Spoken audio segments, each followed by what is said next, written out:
Kali ini saya akan sharing lagi teman-teman tentang cara install Windows 10 Pro menggunakan flashdisk ya. Ini flashdisk sudah terisi Windows installer. Kalau misalkan teman-teman belum punya, silahkan download dan bikin pakai Rufus ya. Bikin download, bikin pakai Rufus.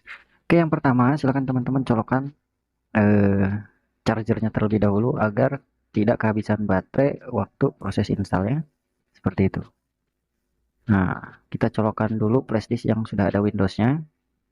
Nah, silakan teman-teman nyalakan laptopnya, langsung tekan-tekan F12 ya, F12 untuk masuk boot menu ya. Tekan-tekan seperti ini agar masuk ke sini. Ini tuh pengaturan kita mau booting kemana ya. Kita kan mau install, berarti kita harus booting ke USB flash disk ya. Jadi teman-teman di sini nggak bisa menggunakan touchpad, teman-teman memakai keyboard ya, seperti ini. Kalau misalkan sudah dipilih, tinggal tekan enter ya. Nah, enter. Nanti dia otomatis langsung masuk atau booting ke flash disk ya. Ke flashdisk instalasi. Seperti itu teman-teman. Nah, jika misalkan cuma kedip-kedip seperti ini, ditunggu saja. Nanti juga dia nampil loading ya. Nanti juga loading. Jahil nih orang. Jahil nih. Teknisi juga dia ya. Bagian hardware. Oke teman-teman, ini tampilan awal ketika kita mau install ya. Jadi di proses ini ada pengaturan waktu.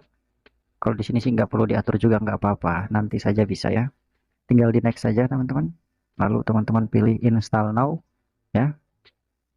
Nah, nanti teman-teman akan melihat tampilan seperti ini, meminta product key. Jadi teman-teman nggak perlu memasukkan product key ya. Tinggal pilih I don't have a product key ya. Seperti ini. Lalu kita pilih versi Windows apa yang mau diinstal. Karena Windows Pro yang mau kita install, kita pilih Windows 10 Pro. Lalu ketika sudah dipastikan, kita tinggal next ya. Next. Nah, lalu selanjutnya tinggal kita checklist setuju ya. Nah, tinggal kita checklist pokoknya. Lalu next lagi. Selanjutnya pilih custom yang bawah ini. Karena ini SSD-nya baru, jadi belum ada sistemnya, jadi kita nggak perlu khawatir mikirin data. Kita hanya perlu langsung klik new saja, ya, membuat partisi. Di sini kita membuat partisi C-nya dulu ya. Nah, ini partisi C ya, yang atas itu sistem. Ini lokal disk C. Nah, lokal disk D-nya gimana Mas? Nanti saja. Kalau udah masuk Windows, kita bisa bikin lokal disk D. Oke, langsung kita next aja. Maka proses install akan berlangsung. Nah, untuk proses install ini bisa memakan waktu 15 menit sampai 20 menit. Jadi silahkan ditunggu saja. Ya, karena ini videonya saya percepat, jadi kelihatan lebih cepat ya. Heeh. Karena kalau misalkan nggak dipotong-potong lama, teman-teman nunggunya lama. Kasihan ya. Bagi kalau misalkan teman-teman buru-buru. Nah, mau buru-buru kemana tuh? Nikah. Nah. Oke, ditunggu saja teman-teman sambil ngopi ya, sambil ngemil, sambil makan gorengan. Mantap.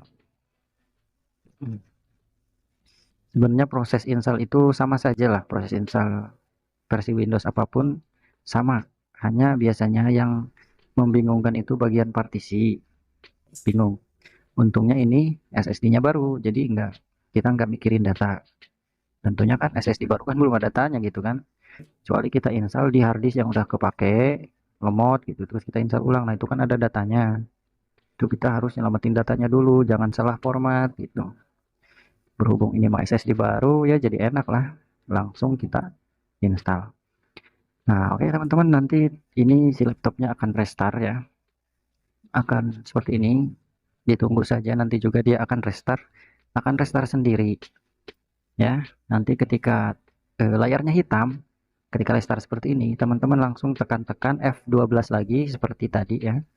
F12 tekan-tekan. Nah, tekan-tekan di keyboard F12 agar masuk boot menu seperti ini. Nah, kali ini di boot menu ini kali ini teman-teman jangan pilih USB lagi karena USB kan kita sudah install. Kali ini teman-teman pilih internal HDD yaitu hard disk ya. Nanti bootingnya langsung ke hard disk dan dia akan masuk Windows seperti itu ya. Nah, kalau misalkan teman-teman ada yang belum paham, ditanyakan lagi di kolom komentar ya. Gak apa-apa ditanyakan aja. Kalau misalkan masih bingung gitu, gak apa-apa. Teman-teman silakan coba aja sendiri, jangan takut salah, jangan takut mencoba ya. belajar gitu. Kalau misalkan ragu, jangan ragu, ditanyakan dulu ya, seperti itu. Oke teman-teman, ditunggu saja ya. Nanti tak lama dia akan muncul tampilan biru, yaitu mengkonfigurasi awal. Memang semuanya sama ketika install Windows itu seperti ini. Nanti kita akan menemui layar seperti ini biru, dan ini ditunggu saja. Lalu teman-teman akan menemui tawaran bahasa. Kalau untuk bahasa sih bebas teman-teman ya, mau bahasa Engsoeng, Jepang, bahasa Inggris ya, biasanya sih Inggris. Kalau misalkan Inggris saya sarankan teman-teman pilihnya United States ya. Lalu bahasa keyboard pun pilih US aja ya. Nah, di sini skip aja. Lalu nanti ada koneksi WiFi, jangan dikonekkan dulu ya. Pilih I don't have internet nanti saja. Dan ini pilih continue with limited setup. Nah, seperti ini ya. Nah, ini untuk nama bebas teman-teman. Mau dikasih nama apa? Nah, mau dikasih aku keren, aku hebat, aku ganteng, aku brengsek.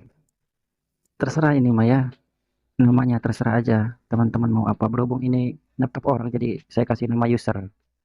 Dan password ini nanti sajalah, jangan dikasih password. Bisa nanti itu mah kalau misalkan sudah bisa masuk Windows, bisa dibikin password nanti ya.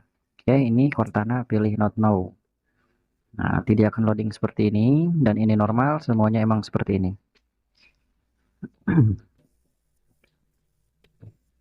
Untuk teman-teman kalau misalkan belum punya, nggak tahu cara bikin Windows ke Flash ya, tanyakan aja di kolom komentar, Mas gimana cara bikinnya, Mas gimana cara downloadnya gitu ya. Nah, oke, ditunggu saja, nanti dia akan masuk desktop ya, akan masuk desktop. Nah, seperti ini. Ketika sudah masuk desktop, paling teman-teman tinggal ya setting awal Windows 10 baru diinstal setelah di reset gitu ya. Terus install driver, karena tanpa install driver laptop cacat ya. Nah, setelah install driver tinggal install aplikasi, udah seperti itu aja. Setting Windows, install driver, install aplikasi, udah seperti itu aja ya. Seperti itu aja. Oke teman-teman, silakan dipraktekkan. Semoga bermanfaat. Terima kasih sudah hadir dan menonton ya. Mungkin tutorialnya agak sedikit ribet, tapi nggak apa-apa. Oke, assalamualaikum warahmatullahi wabarakatuh.